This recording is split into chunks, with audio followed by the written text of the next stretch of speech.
Okay, I'm James Husted with Synthwerks. I'm online as Airsat's Planet, I think, in some places, and Fluffy Pillow on some other places. If you're on World of Warcraft, that's me. What we're showing off here is I have this basically Dover rack here with a mixture of other people's modules. Like anyone who gets into this, they have to move into other people's stuff right away. And what I'm showing here today is some of these performance desktops that I made.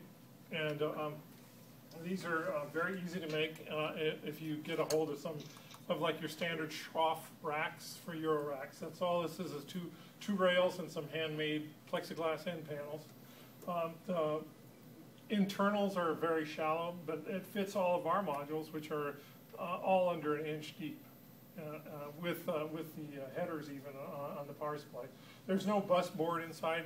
What it is just a ribbon cable with connectors at the right places, plugged in and snaked around a bunch.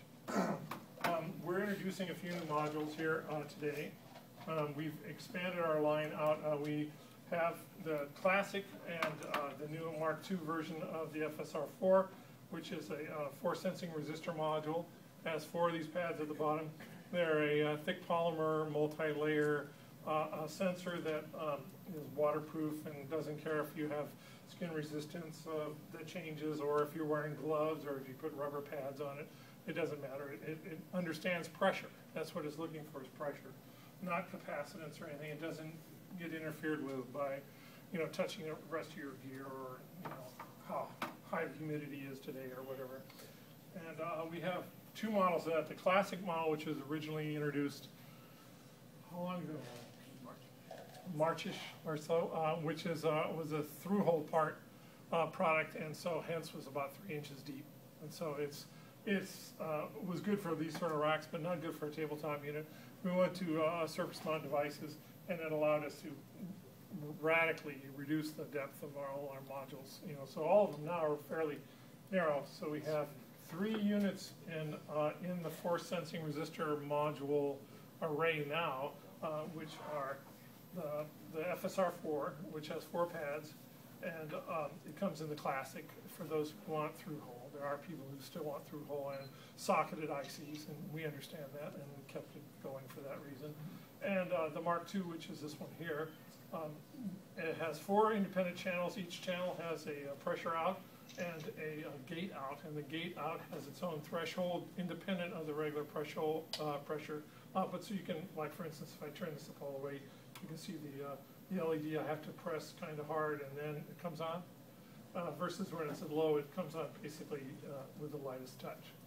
And the scale control just scales the output of the pressure output from like almost off. In fact, when it's turned off, it'll be, you won't, no matter what you do, it won't produce a pressure out, to about 11 volts, maybe 10 and a half or so when it's cranked on. And also, we just introduced the new one here, which is a combo module. There's one module which is the FSR4C, which is a controller module, and this is the FSR4B, which stands for big, because it has big pads. And this is just a little, some people find it easier to play. I personally like the bigger pads, because you can do things like, you can control them easier with more than one finger. You can do like an initial add to it, that sort of stuff. As you can hear, they're fairly responsive like this one. Right now I have this patch is, this controls the initial oscillator frequency, this controls the filter. I'm going through a quantizer, that's why you're getting the nice. You can see that you can, even though I'm holding this rig up and everything, you can get fairly much control. It's very, very sensitive. And this one's controlling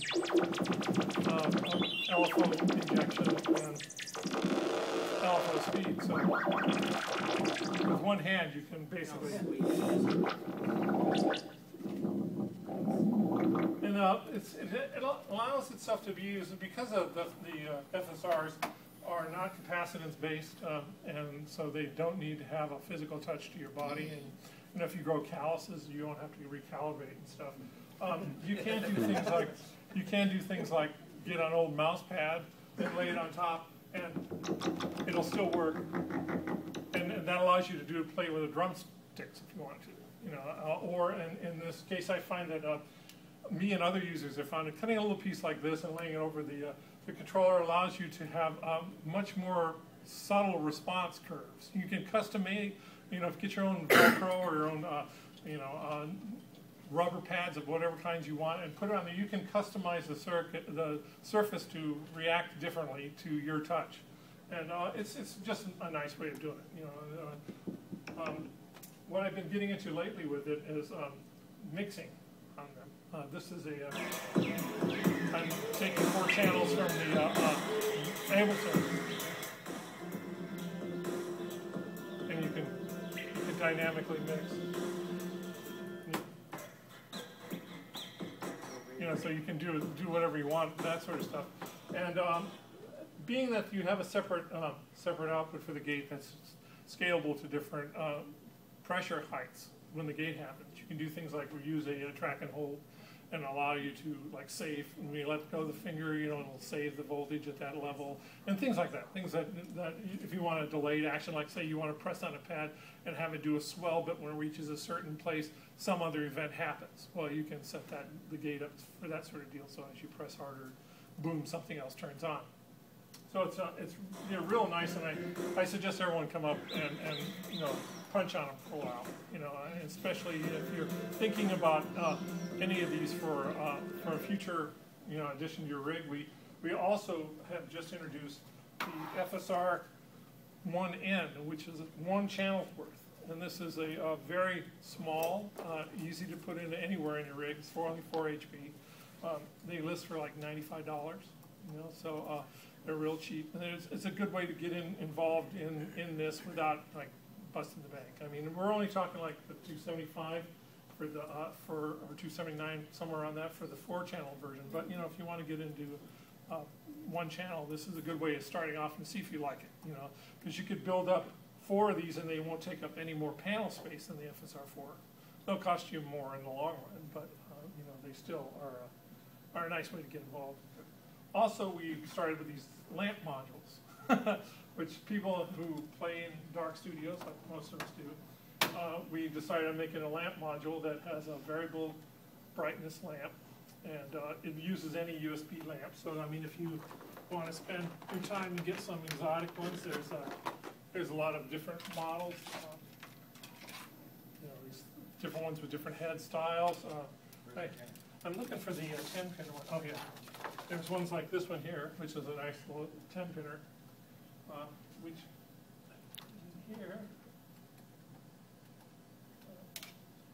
oriented right, there we go.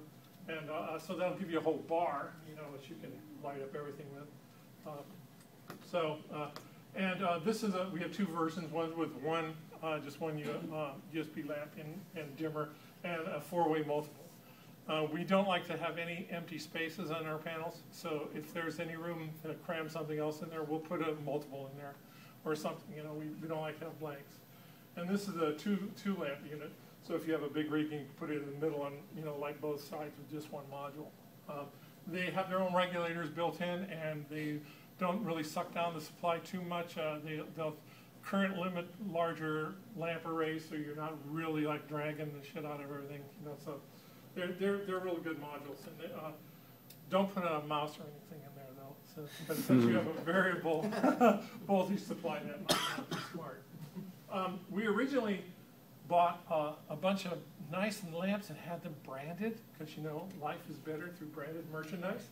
But the lamps that came were not the ones we wanted. They have only 1 LED, and we want to have ones like this with 3 that light up a lot better. So we have a whole bunch of these, and the first units we'll be shipping will have these in them just because we have more of these now than we have of the ones we want. And each one will get a voucher that allows you to get a free new lamp when we get one. And because of that, also, you guys get to benefit in that we have swag. We have a limited number of these things.